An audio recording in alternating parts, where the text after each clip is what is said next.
Sisi wote tulienda kwa uchaguzi. Tukapeleka mipango yetu kwa wananchi.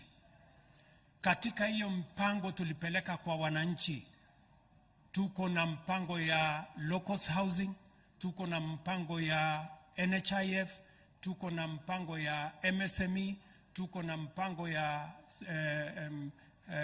digital superhighway, tuko na mpango hiyo ya housing.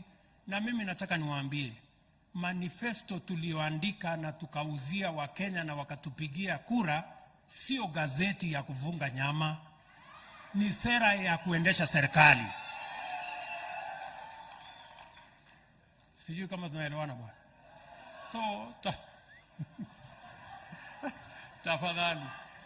So naamini ya kwamba tutashirikiana namna hiyo.